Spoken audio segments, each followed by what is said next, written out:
mesdemoiselles, messieurs, dans quelques instants, notre TGV va entrer. Mesdames et messieurs, où que vous soyez et qui que vous soyez, je vous salue. Bienvenue dans cet épisode hors série de Entre deux gares, mon podcast de voyage. Ça fait déjà 4 épisodes que je vous l'annonce et ça y est, il est là, il est prêt et vous êtes d'ailleurs en train de l'écouter. Je vous avais demandé de m'adresser les questions que vous pourriez avoir sur mon voyage et il est temps maintenant d'y répondre. Un immense merci à celles et ceux qui se sont pris au jeu et qui m'ont envoyé une ou plusieurs questions, ça m'a fait vraiment hyper plaisir. Alors si vous avez perdu le fil, je recontextualise. J'ai quitté la France en février dernier, ayant pris 6 mois de congé sans solde au boulot. Je suis partie sans avoir d'idée vraiment précise de ce que j'allais faire, mais ce qui était sûr, c'est que je voulais aller loin sans prendre l'avion pour me prouver à moi-même que renoncer à prendre l'avion, c'était pas renoncer pour autant au dépaysement et découvrir des contrées lointaines.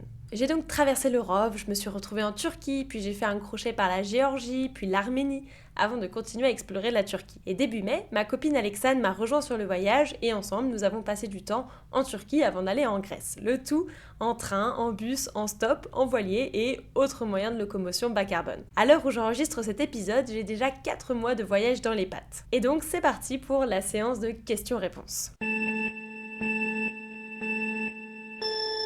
Alors moi j'avais une question, c'était est-ce qu'il y a des choses qui ne te manquent pas du tout ? On commence avec une question pas facile de la mamounette. C'est plus simple de penser à ce qui me manque, comme ma famille, mes amis, mon confort. Et je dirais que ce qui ne me manque pas trop, c'est la routine, les obligations en tout genre, faire le ménage, faire les courses et cuisiner tous les jours. Ce que j'adore en fait dans mon voyage, c'est que les journées se suivent mais ne se ressemblent vraiment pas. Est-ce que ne pas parler la langue du locuteur dans certains pays est un problème pour toi ? Ça n'a jamais été un problème, même si c'est sûr qu'à plusieurs reprises, ça aurait été vraiment pratique de pouvoir parler la langue. Mais je pense même que ne pas parler la langue, c'est aussi une opportunité. Opportunité pour apprendre à communiquer autrement par des sourires, des gestes et quelques mots appris. Et c'est souvent suffisant en fait. Et en cas de besoin, j'ai toujours la solution Google Traduction qui s'offre à moi, joker que j'ai souvent dégainé. Coucou Alice, merci pour tes podcasts qui sont top et qui nous donnent envie de voyager. Je voulais juste savoir si parfois t'avais pas un tout petit peu la trouille. C'est une question de maman en fait. Voilà, plein de bisous. Merci pour cette question de maman. De manière générale, non, j'ai pas eu peur, j'ose assez facilement faire des choses comme, par exemple, aller vers des gens pour demander de l'aide si j'ai besoin. Mais évidemment, j'ai eu quelques épisodes où j'ai eu des petites frayeurs, comme cet épisode avec Alexandre dans les Cappadoces, où on s'était arrêté dans un endroit isolé et on a rencontré des gens qui nous ont invités à prendre le café chez eux. On discute, etc. Et à un moment, l'un d'eux se lève et nous fait signe de le suivre, il veut nous montrer sa terrasse. Il ouvre la porte-fenêtre, nous montre la terrasse qui surplombe un impressionnant vide sans aucune barrière de protection. Et là, il ramasse devant nous une énorme pioche. J'ai senti un vrai coup de stress dans tout mon corps. Alors, on est sur la terrasse d'un inconnu, à 1 mètre du vide, dans un endroit complètement isolé, avec un mec qui brandit une pioche devant nous. Mais en réalité, c'était un restaurateur de cave et il voulait juste nous montrer comment étaient faites les petites rainures qu'ils font partout sur les murs. Nous l'avons échappé belle, Milou. De manière générale, je suis quelqu'un qui fait confiance assez facilement aux autres sans penser qu'ils ont des arrière-pensées négatives. Donc en fait, j'ai rarement eu peur des interactions que j'ai eues. Je t'adresse du coup ma question, c'est celle que je me suis le plus posée en t'écoutant. C'est est-ce que tu t'es déjà fait emmerder parce que notamment je pense à la Turquie, un pays quand même assez conservateur avec des droits des femmes peu existants. Et si oui, du coup, comment est-ce que tu as réagi ? Parce que j'imagine que ça n'a pas tout à fait les mêmes conséquences de dire ta gueule à un mec qui t'emmerde dans la rue en France qu'en Turquie. Donc voilà, c'était la question que je me posais. Coucou Malils. Dans ton dernier épisode, tu parles du fait que les femmes sont invisibles dans l'espace public. Et toi, en tant que femme qui voyage seule, qui plus est, comment est-ce que tu te sens dans ce décor très masculin ? Tu dois détonner un peu dans le paysage. Est-ce que, comme tu viens d'une culture différente, on se comporte différemment avec toi ? Parlons maintenant de mon statut de femme qui se balade toute seule. Donc je vais plutôt parler de la Turquie, car c'est là où je suis restée le plus longtemps. J'ai découvert une société dans laquelle la relation homme-femme est vraiment classique d'un système patriarcal sexiste. Les femmes sont cantonnées aux espaces privés, passent des mains de leur père à celles de leur mari, et pour des raisons religieuses, elles sont même dissimulées sous des monceaux de tissu pour ne pas susciter d'envie lubrique des autres hommes. Pour ma part, ça s'est traduit notamment par le fait d'avoir très peu d'interactions avec des femmes, ce qui est vraiment regrettable. Mais j'ai aussi pu constater qu'ils ne traitent pas les femmes étrangères comme ils traitent les femmes de chez eux, en tout cas pas les européennes. J'ai fait l'expérience au contraire d'une très grande hospitalité. On est venu très souvent vers moi, on m'a offert un nombre incalculable de chai. Le chai, c'est le thé qu'ils boivent à longueur de journée. Alors évidemment, comme je suis une femme, il y avait souvent un côté un peu dragueur, parfois maladroit, mais ça m'a jamais vraiment dérangée. Une fois, ça allait trop loin quand j'étais en Arménie, où le gars m'a carrément demandé par Google Traduction interposée si je voulais bien coucher avec lui. Bon, et le problème, c'était que j'étais en voiture avec lui. Sur le moment, j'ai pas eu peur car j'ai juste activé mon mode survie en réfléchissant à comment me sortir de cette situation et de cette voiture. Mais au final, on était arrivé et je suis juste partie le plus rapidement possible et c'est pas allé plus loin. Mais en Géorgie et en Turquie, j'ai jamais vécu de situation compliquée comme ça et honnêtement, je me suis sentie hyper safe. J'ai évité les situations compliquées et comme je logeais généralement en couchsurfing, j'avais toujours une personne référente qui pouvait débarquer à tout moment en cas de problème et ça, c'est rassurant. Du coup, première question, c'était est-ce que vous avez eu déjà des remarques, des problèmes ou autres quand vous vous présentez à deux avec Alex? Ou est-ce que vous vous présentez d'une autre manière? Est-ce que vous dites que vous êtes potes? Je voulais savoir comment tu vivais ton homosexualité pendant ton séjour. Parce qu'en fait, tu voyages quand même dans beaucoup de pays qui sont très religieux et qui sont notamment musulmans. Et donc, du coup, je suppose qu'ils ne sont pas du tout des pays aussi ouverts et progressistes comme nous, la France, ou juste comme en Europe, en fait, où la culture est quand même totalement différente. Donc, je voulais savoir comment tu vivais ça dans ton voyage, si c'était quelque chose que tu cachais, que tu n'abordais pas parce que tu avais peur des réactions, ou si tu avais rencontré des personnes safe et que tu en avais parlé. Voilà, donc je voulais un peu savoir comment tu vivais ton voyage de ce point de vue-là. Bisous! On a évoqué à l'instant le fait de voyager en tant que femme seule, rajoutons maintenant une couche, une femme seule en couple avec une autre femme. Alors pour mes autres couchsurfing, je voulais pas qu'il y ait d'ambiguïté ou que ce soit bizarre, donc je l'ai écrit noir sur blanc sur mon profil, comme ça mes autres savaient à quoi s'en tenir. Pour les personnes au fil de mes rencontres, j'en parlais si ça tombait dans la conversation, si on me demandait si j'étais en couple, donc je répondais oui, et j'utilisais ensuite le générique My Lover pour rester volontairement très vague. Et généralement les discussions n'allaient pas très loin. Et depuis qu'on voyage avec Alexandre, c'est pareil. Sur Couchsurfing, c'est écrit noir sur blanc. Et quand on était en Turquie, on évitait de se tenir la main ou d'être trop démonstratif dans la rue. Mais depuis qu'on est en Grèce, on se cache pas du tout. Et heureusement, sur tout le voyage, je n'ai pas eu à faire face à des propos ou des actes homophobes. Et ça, c'est quand même très cool. Oui, salut Alice, hein, c'est Claire-Marie. Voilà, j'aurais voulu savoir ton couchsurfing là, hein, les gens, pourquoi ils font ça? C'est quoi leur intérêt, hein, tu vois? J'ai besoin d'en savoir plus là-dessus. Est-ce que tu pourrais me dire? Merci MC pour ta question. Continuons à parler de Couchsurfing. Alors c'est une application qui met en relation des personnes qui ont un hébergement et d'autres qui en cherchent. Du côté personnes accueillies, vous comprenez facilement l'intérêt que j'y trouvais. Un hébergement gratuit, parfois même des repas offerts et surtout pouvoir rencontrer des locaux et discuter avec eux. Et en Turquie, l'application est très bien développée, il y avait beaucoup de monde et j'ai pu en trouver partout. Et donc je leur ai souvent demandé pourquoi est-ce qu'ils étaient sur Couchsurfing, quels intérêts eux ils y trouvaient. Le plus fréquemment, on me répondait que c'était pour rencontrer des gens qui venaient d'ailleurs, des voyageurs à l'esprit plus ouvert que celui religieux et conservateur de la Turquie, et aussi pouvoir avoir des sujets de conversation qui pour nous sont classiques mais pour eux sont plus rares. En gros, des jeunes qui étouffent dans un pays conservateur pour lesquels les hôtes accueillis sont une bouffée d'air frais et une sorte d'échappatoire. Et beaucoup voulaient aussi pouvoir s'améliorer en anglais. Donc voilà, Couchsurfing est une application vraiment magique qui a transformé mon voyage et qui m'a permis de multiples rencontres incroyables. Et si vous avez aussi envie de voir le monde entier défiler dans votre salon et que vous avez une chambre de libre ou simplement un bout de canapé, vous pouvez carrément vous inscrire sur la plateforme, ça coûte 20 € par an et je peux vous assurer que vous ferez des rencontres inoubliables. Il y a un système d'avis que chacun peut laisser, ce qui permet de filtrer les profils et de tomber sur des personnes sympas. Deuxième question, c'était, vu que vous êtes tout le temps en train de vous faire inviter à droite à gauche, et que globalement, de ce que j'ai compris dans tes podcasts, c'est que quand tu es hébergé en woofing chez des gens, ou en couchsurfing, enfin, plutôt en couchsurfing d'ailleurs, tu as souvent des repas offerts, des petites collations, des thés, visiblement beaucoup de thé. Est-ce que ça te permet d'économiser beaucoup d'argent sur tout le voyage? Alors parlons maintenant un peu budget. Je ne suis pas partie avec un budget défini, je ne savais pas trop à quoi m'attendre, je savais que je comptais pas faire un voyage de luxe et sauter d'hôtel en restaurant, et j'étais pas non plus en voyage zéro budget et dormir en tente. Quand j'étais toute seule, j'ai opté pour un type de voyage assez cheap, manger dans des endroits pas très chers, faire des hostels de temps en temps et pas mal de couchsurfing. Ça m'a permis effectivement de faire de sacrées économies. Résultat des courses, mes 2 mois et demi de voyage solo m'ont coûté à peu près 2000 € avec 800 € de dépenses rien que pour le transport. Et depuis que je voyage avec Alexandre, on fait plus de logements payants, on dépense un peu plus mais rien d'exagéré. Résultat, notre voyage de 2 mois devrait se chiffrer autour de 2500 € chacune pour 2 mois.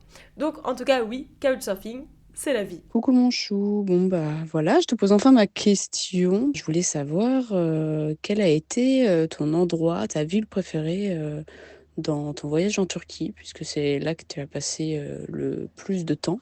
Voilà, savoir ce que tu as préféré, quelle ville tu as préférée ou quelle personne rencontrée. Voilà, je te fais des gros bisous et bah je te retrouve tout à l'heure, parce que là t'es partie te baigner. Bon déjà, la Turquie de manière générale, j'ai adoré. Ce que j'ai préféré, c'est vraiment l'accueil des gens, leur gentillesse, j'ai été si bien reçue. Et les villes que j'ai préférées sont celles où c'est conjugué un bel accueil et de beaux paysages urbains. Et à ce titre, mes endroits préférés ont été Şanlıurfa et Mardin. Et sans surprise, il s'agit de 2 villes en plein cœur du Kurdistan. Les Kurdes ont un sens de l'accueil incroyable. C'était fantastique de pouvoir y explorer différentes villes. Et la question sur les personnes que j'ai préférées est difficile pour moi parce que j'ai fait tellement de rencontres qui m'ont mis des étoiles dans les yeux. Mais néanmoins, je citerai Yilmaz rencontré à Ankara et Metin et Bouquet rencontrés à Rize. Déjà parce que je me suis très bien entendue avec eux, mais surtout parce que c'était des personnes passionnantes qui connaissaient plein de choses. J'ai donc pu beaucoup apprendre sur la culture et l'histoire turque en discutant avec eux. Voilà, encore un autre avantage de couchsurfing, car ce sont des personnes que j'ai rencontrées via l'application. Du coup, inversement, quelle a été ta meilleure rencontre, les gens les plus sympathiques que tu as rencontrés? Est-ce qu'il y en a certains avec qui tu penses même pouvoir garder contact peut-être? La question de Dom élargit le sujet à tout mon voyage. Alors sur l'ensemble de mon voyage, ma meilleure découverte a été la Géorgie. J'ai trouvé ce pays fabuleux et j'aimerais beaucoup y retourner. Et j'ai fait une très belle rencontre, celle de Mariam à Tbilissi. J'aimerais beaucoup retourner la voir. En ce qui concerne la possibilité de garder contact, Instagram aide grandement. J'y suis assez active et les personnes rencontrées sur ma route également. Et donc oui, je compte bien garder contact. Ouais, écoute, bon, je te dire quelque chose. Franchement, je te le dis. Courageuse de partir comme tu es. Parce que voilà, le monde, c'est un peu n'importe quoi. Donc, voilà, je me demandais comment tu fais dans le voyage. Est-ce que tu prévois, voilà, est-ce qu'il y a un tracé? Est-ce que tu fais comme tu as envie? Est-ce que voilà, est-ce que tu te laisses guider par la folie, voilà, je m'interroge un petit peu sur comment tu fais pour faire ton voyage. Là, explique-moi. Merci Mr. Varas pour cette question tout à fait pertinente, je vais vous expliquer ça tout de suite. Comme je veux me laisser le champ assez libre et ne pas avoir trop de contraintes, mon voyage s'organise plutôt last minute. Les billets de bus ou de train réservés la veille, les couchsurfing contactés 2 ou 3 jours grand maximum avant la date. Et pour ce qui est du tracé global du voyage, je m'en remets aux personnes que je croise en leur demandant des conseils. J'ai eu la chance pour mon tout premier couchsurfing d'être accueillie par Batu à Istanbul, qui m'a aidé à construire la suite de mon voyage car elle connaissait très bien son pays. Et je suis allée quasiment à tous les endroits qu'il m'a conseillés. Donc voilà, c'est vraiment comme ça que j'ai construit mon voyage, en demandant des conseils à droite à gauche et en réservant ce qu'il fallait réserver au dernier moment. Et vraiment, j'adore voyager comme ça. Est-ce que tu te considères comme une touriste ou pas? Voilà. Intéressante question. Alors oui, je suis complètement une touriste et d'ailleurs à plusieurs reprises je me suis présentée comme telle. Mais on va dire que je suis une touriste un peu éclairée, plus consciente des enjeux et plus aventurière. Je prends le temps, je me renseigne sur l'histoire, la culture, l'actualité du pays et j'ai la chance de voyager sur le temps long. Et surtout, je mesure ma chance de pouvoir tout simplement être une touriste, et c'est-à-dire d'être née avec le bon passeport. J'ai rencontré tellement de personnes qui rêveraient de pouvoir être des touristes, mais qui ne peuvent tout simplement pas, alors que c'est si simple pour nous. Bien sûr, ce que tu as le plus aimé, le moins aimé, le conseil que tu donnerais à quelqu'un qui a envie de voyager dans la même zone que toi. Moi, par exemple, j'aimerais trop. Ce que j'ai le plus aimé, c'est de pouvoir découvrir autant de choses du même pays, la Turquie. J'y ai passé quasiment 2 mois en cumulé, j'ai vu plein de choses, j'ai appris des mots de leur langue, j'en ai appris beaucoup sur leur culture et sur leur histoire. Et ce que j'ai le moins aimé, c'est de quitter la Turquie. Je veux dire par là de quitter un pays à l'accueil chaleureux. Ça a été rude pour moi de retourner dans un pays plus européen, en l'occurrence la Grèce, un pays beaucoup plus individualiste, moins accueillant, comme en France quoi. On est moins ouvert à la rencontre et à la discussion, et c'est beaucoup plus compliqué de trouver quelqu'un pour t'aider. Et c'était fini les tchaïs offerts à foison. Donc mon conseil pour quelqu'un qui veut visiter la Turquie par exemple, c'est de ne pas s'arrêter simplement à passer dans les magnifiques lieux, mais de prendre le temps de discuter avec les gens, d'accepter les tchaïs offerts, de loger chez l'habitant. Et c'est vraiment ça qui fait le charme du pays. Question de moi, c'est sur la bouffe. Bon, question facile, mais c'est qu'est-ce que tu as le plus aimé dans ce que tu as goûté? Peut-être question subsidiaire, qu'est-ce que t'as pas osé goûter si c'est arrivé? Parce que ça faisait trop peur, ou parce que ça avait l'air dégueu, ou qu'est-ce que t'as pas aimé? Bref, parle-nous un peu de tes expériences culinaires un peu plus. Wally Walou. Bon, sur la nourriture, il faut savoir que je suis pas quelqu'un de très compliqué. Pour qu'un plat ne me plaise pas, faut vraiment y aller. Sur les 4 derniers mois, presque tout ce que j'ai mangé m'a vraiment plu, sauf quand il y avait trop de viande. Je suis végétarienne, mais pour ce voyage, je mange de la viande et du poisson de temps en temps, que ce soit pour découvrir les spécialités locales ou si je suis invitée. Il y a toutefois un plat que j'ai pas réussi à me résoudre à goûter, je l'ai découvert sur la fin de mon voyage en Turquie, il s'agit du kokoreç, un plat qu'on peut d'ailleurs aussi trouver en Grèce et dans les Balkans, quasi sous le même nom. Alors il s'agit de boyaux et d'abats d'agneau mis en broche avec des épices et des herbes aromatiques. Donc pour quelqu'un qui mange rarement de la viande, ça faisait vraiment un peu trop pour moi et j'avoue, j'ai fait l'impasse sur cette spécialité. Je voulais te poser une question quant au podcast. C'est vis-à-vis du stop. La question que je me pose, en fait, c'est qu'à chaque fois que je dis à des gens que je fais du stop, on me dit que je peux faire du stop seulement parce que je suis un mec, parce que c'est dangereux en tant que femme de faire du stop. Est-ce que toi, tu as eu des mauvaises expériences là-dessus ou est-ce que tu as des conseils ou des retours là-dessus et tout? Alors pour ma part, j'ai fait du stop en Arménie et en Turquie et pas mal avec Alexane. Et en fait, je pense au contraire qu'être une fille, ça aide carrément pour faire du stop. Seule ou avec Alexane, j'ai jamais attendu longtemps avant de pouvoir trouver un véhicule, alors qu'en Turquie, j'ai rencontré 2 Australiens qui m'ont dit avoir attendu 4 heures avant de trouver une voiture qui voulait bien d'eux. Et côté sécurité, quand j'ai fait du stop solo, je disais systématiquement à Alexane ce que je comptais faire et elle disposait de ma localisation en temps réel et c'est vrai que ça rassure. La mauvaise expérience que j'ai eue avec un homme en voiture dont je vous parlais tout à l'heure, c'est en fait passé à un moment où une voiture s'est arrêtée pour moi alors que je ne faisais pas de stop pour me proposer de m'avancer les 500 mètres restants. Bon, j'ai accepté en me disant que ça aurait pu faire une rencontre sympa, ce qui n'a pas été le cas, donc note to myself, ne pas monter dans une voiture conduite par un homme seul qui s'arrête pour me proposer spontanément de me conduire alors que je ne faisais pas de stop. Mais en tout cas, vivre ces expériences de stop m'a donné envie d'en faire plus et de tester ça en Europe et en France. J'ai une petite question pour toi. Je voulais savoir si tu avais testé la méthode du STS et si ça avait marché.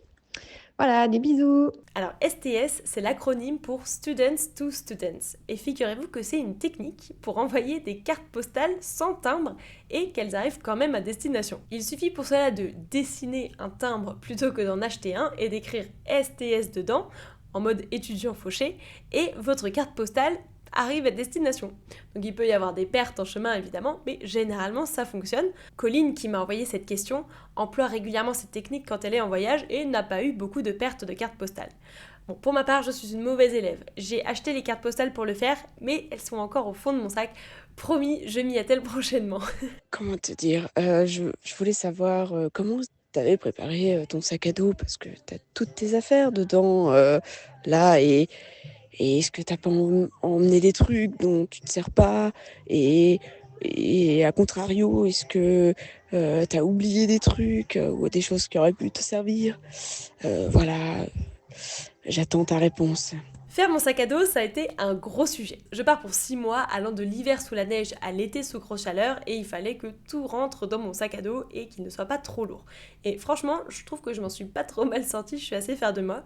Et pourtant j'en ai des affaires. Mes habits déjà bien sûr, mon sac de couchage, mon matelas de sol gonflable, mes affaires de toilette, trousse à pharmacie, carnet d'écriture, des jeux, mais ce qui pèse le plus, c'est tout mon matériel informatique. Mon fidèle Fabrice, évidemment, mon appareil photo, mon ordinateur, ma liseuse et tous les câbles nécessaires au chargement de tout ça. Si la liste est longue, figurez-vous que tout rentre et j'en suis moi-même étonnée, sachant que maintenant j'ai beaucoup plus d'affaires qu'au départ. Des cadeaux qu'on m'a fait, des cadeaux que j'ai achetés et des habits aussi que j'ai achetés sur la route. Bon, ça rentre encore, mais il faudrait pas que mon voyage s'éternise. Et je n'ai rien pris d'inutile dans le sens où j'ai tout utilisé au moins une fois. Par contre, j'aurais pu avoir utilité d'une batterie externe qu'Alexa a ramenée. Et sinon, j'aurais adoré pouvoir voyager avec un instrument de musique comme mon ukulélé, mais bon là, ça rentrait vraiment pas. Et je trouve que c'est trop cool que tu ailles à la rencontre des gens et que puis, finalement, totalité ou la quasi-totalité de tes interactions est positive et que en fait, les gens sont gentils, les policiers qui sont dans le métro en Géorgie sont gentils, les gens dans le train sont gentils, enfin bref.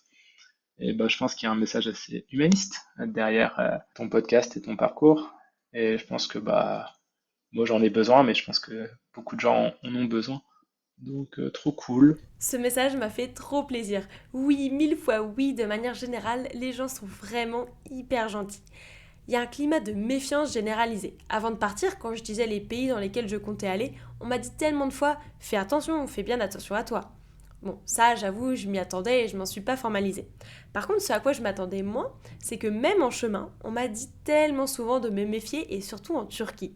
« Ah, mais tu vas dans telle ville, fais attention, hein !» Et quand j'étais dans la ville en question, « Ah, mais tu vas dans cette autre ville après, mais fais attention, hein !» En fait, on a tous peur des uns des autres, alors qu'au final, il suffit d'aller à la rencontre pour réaliser toute la gentillesse et l'entraide qui existent. Et si c'est ça qui peut rester comme message de mon podcast, franchement, j'aurais tout gagné. Bon, salut Alice, c'est Bernard, voilà. Moi, je voulais te poser une question, c'est par rapport à ton podcast, parce que j'avais quand même l'impression que t'es une vraie pro là-dessus, donc je voulais savoir combien de temps ça te prenait de faire tout ça. J'ai l'impression que vraiment tu passes ton temps à t'en occuper, c'est improbable. Voilà, dis-moi en plus. Et on termine l'épisode par parler de comment est-ce que je fais justement ces épisodes. Je suis vraiment contente de réussir à produire ces épisodes au fur et à mesure et de pouvoir ainsi partager mon voyage, bien que ça me prenne du temps et parfois un peu la tête aussi. C'est un processus qui est assez chronophage. Ça commence évidemment par la track des sons que je vais enregistrer. Ensuite, je dois écouter toutes mes pistes audio et les renommer. Puis j'écris le texte du podcast, ce qui nécessite pas mal de recherches annexes. Ensuite, j'enregistre et je fais le montage. Et en tout, je pense que ça me prend entre 10 et 15 heures de travail par épisode. Donc oui, ça fait quand même beaucoup. Et surtout qu'en vrai, plusieurs fois, j'aurais aimé pouvoir passer plus de temps sur l'épisode, retravailler le texte ou retravailler le montage, mais j'ai pas vraiment le temps d'en faire beaucoup plus. Bon, dans l'ensemble, je suis assez fière du résultat et les retours positifs vont en ce sens, alors je continue. Mon objectif avec le podcast, c'est de vous faire voyager sans vous imposer de visuels. Des images, on en voit tout le temps, partout, alors que le podcast nous pousse à imaginer les scènes et vous pouvez complètement vous approprier l'histoire. Une petite parenthèse dans votre quotidien, c'est comme ça que je me plais à imaginer l'affaire.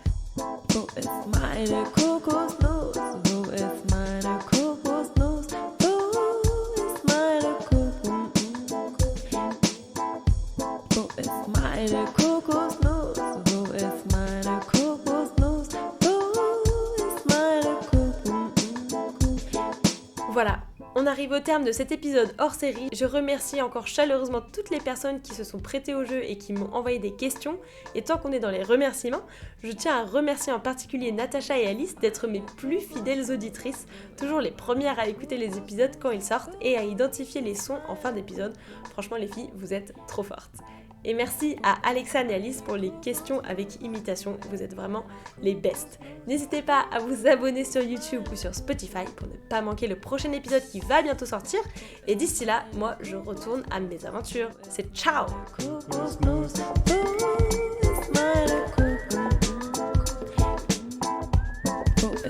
It's